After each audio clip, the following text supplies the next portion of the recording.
right, get prepared because this next comedian is super funny, super awesome. Her name rhymes with Quake. Okay, it's Blake Chernin!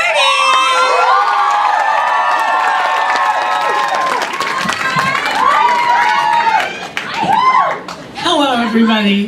How are you guys doing tonight? Woo, sir, is not an emotion. I asked you how you were doing, but it's okay. You were slow also, okay. I'm doing pretty good. I'm kind of on Emma's side. I'm really glad that February is almost over. Like, I don't mind Valentine's Day. It's just that it sort of brings into like clear, sharp focus how violently single I am. And every other day of the year, I can just like push it down, except for Arbor Day. Fuck Arbor Day. But yeah, this year on Valentine's Day, I was like looking at all these like couples like together, like these motherfuckers who are holding hands at a comedy show like anybody cares. And you think you found love because you haven't found any love. So like, I was like, oh fuck, Blake, you're 19 years old and you're not in a relationship yet.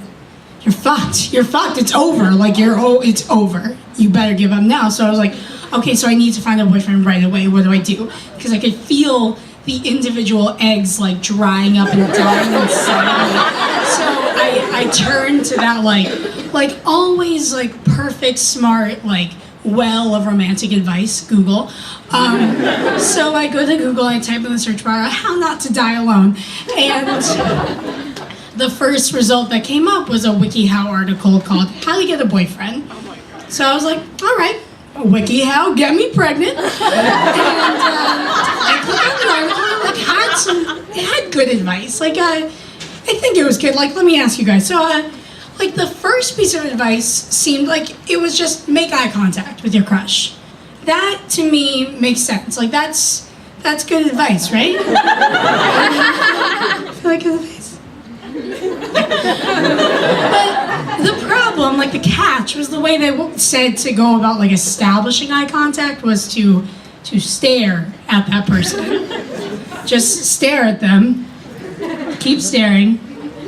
Eventually they'll look your way and that's eye contact and now you're married. So I was like, all right. And then the other piece of advice, they were like, well, be present. Be available to him to like have a conversation because like, that makes sense. How can he impregnate you 20 times if you're not in the same room with him? Like, obviously. But again, the way they said to go about it was like, you know, find out his hobbies and his interests and where he likes to walk his dog and like follow him there. But they advise, make sure to make a schedule and space out when you do, because if you don't, it's stalking. So if you make a schedule for when you're gonna follow somebody and follow it scientifically, it's not stalking. So I've tried all of that. It hasn't worked yet, but you in the ZBT polo over there, you're staring at me kind of so. Talk after. Speaking of bad decisions, this is my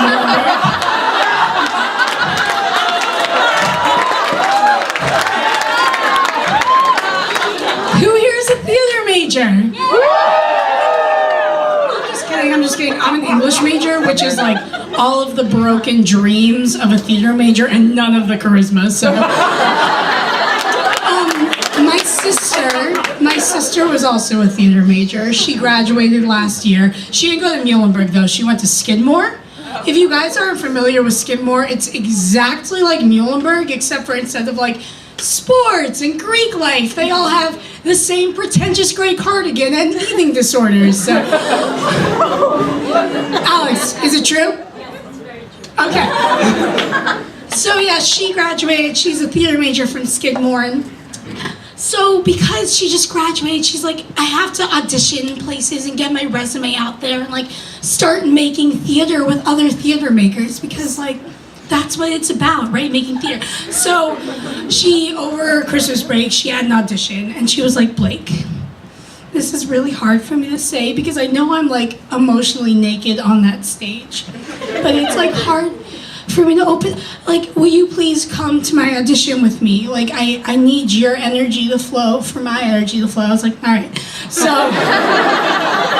we go to this audition space, and she's auditioning and like doing her like movement composition in this one studio. And next door there was a studio that was holding callbacks for a 1950s period piece that took place in Alabama. And I know this because of the very sad actors I was surrounded by. So it was like, they all showed up in costume. So it was like all of these like girls with like flaccid victory curls and ugly shoes. And like all these like gay men in ill-fitting suits and hair gel. Oh, sorry, no Jews or gays. I'm sorry. And like they were all practicing the same monologue. It was a, Mama, I know that you ain't never been 10 miles out of this little town, but Mama, I can make something of myself. And I know the way to do it is to get out of Alabama, Mama. I know it. I know I can get out of Alabama. I'm gonna be somebody. Mama, if I just get out of Alabama. I was like, oh, guys. Just stay in Alabama. And we're just like this like cesspool of like Kafkaesque misery. And guess what, theater majors? That's you in a couple of years. Yeah, they were all just talking to each other with like the way that actors talk to each other. Like, oh my God, it is so lovely to see you. It's been so long, and like underneath you can tell that they absolutely hate everybody else in the room. And like that's you guys. That's all of you. God is dead, and you're all gonna end up doing porn.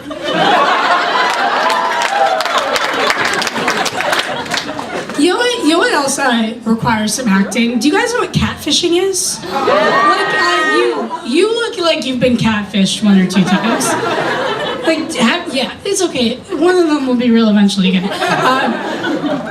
I don't actually catfish people. I communist fish people. Communist fishing is when you reel a guy in and then make him think you're a hardline communist. So I was at this frat party a little while back. It was an ATO party, like ATO, yeah, fucking like toga. Enjoying it before they lose their charter again.